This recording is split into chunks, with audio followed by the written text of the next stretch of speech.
Blue! Watch yourself!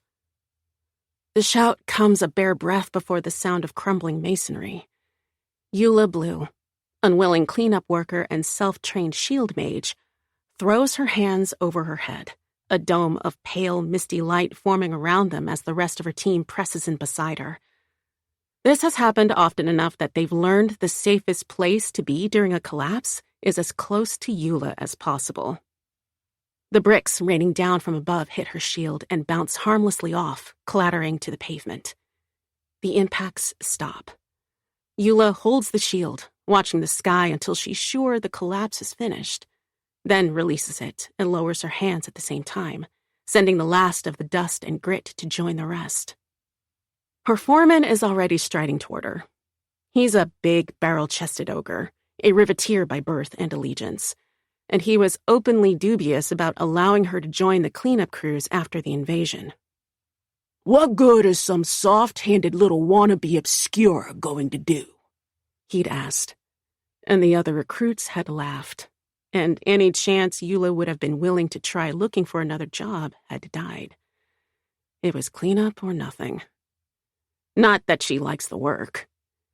If she's being honest with herself, she hates it.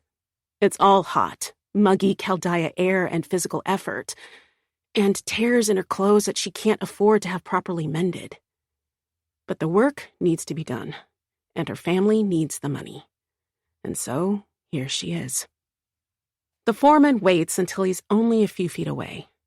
The rest of her crew already back to work, collecting broken glass and shards of Phyrexian exoskeletons from the street around them.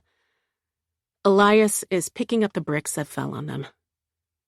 They'll leave this stretch of New Capenna better off than they found it if it kills them.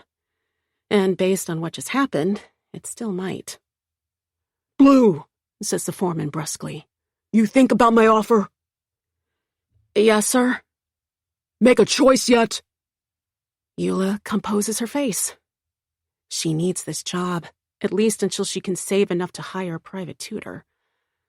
There's always work to be done in New Capenna, but if you don't belong to one of the 5 families, there are things much worse than cleaning up the streets. She was lucky to get this position, and she managed it only because the foreman's sister was a friend of her brother's when they were her age. That tenuous connection got her onto the crew when the foreman would have preferred another riveteer. Of course, the riveteers don't tend to produce shield mages, and her talents have saved her coworkers often enough to attract attention that she wasn't necessarily looking for.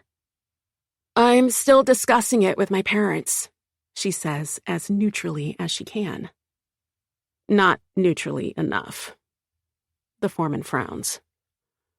This is a big opportunity, you know. Could open a lot of doors for you. I'm aware, sir. They may not be the doors you were hoping for, but with Park Heights gone, I don't know the Obscura will be opening their doors anytime soon. You could make a name for yourself among the work crews if you wanted to get serious about this. I know, sir. Thank you, sir. The foreman looks at her carefully, but she controls her face, refusing to let her true feelings show. She did her primary schooling in Park Heights, at the best elevator school her parents could buy her way into. She should be halfway through her first year of university right now, learning how to bend the law to her own ends, courted by the brokers and the Obscura alike. Instead, she's here, cleaning up the wreckage of the campus she's been dreaming of for most of her life. This isn't what she wanted. This isn't the way it's supposed to be. This isn't right. The whistle blows, signaling shift change. With this many workers in need of a paycheck, there's no overtime available for anyone. Eula trades neutrality for a bright smile, tipping her cap at the foreman before she says, I'll see you tomorrow, sir. And she's off and running. He pushes his own cap back as he watches her go, and he doesn't try to call her back. She's done her hours, she'll draw her pay, and if she doesn't want to go the extra mile, that's no skin off his nose. It's her family that needs the money, not his. There's always another pair of hands in New Capenna.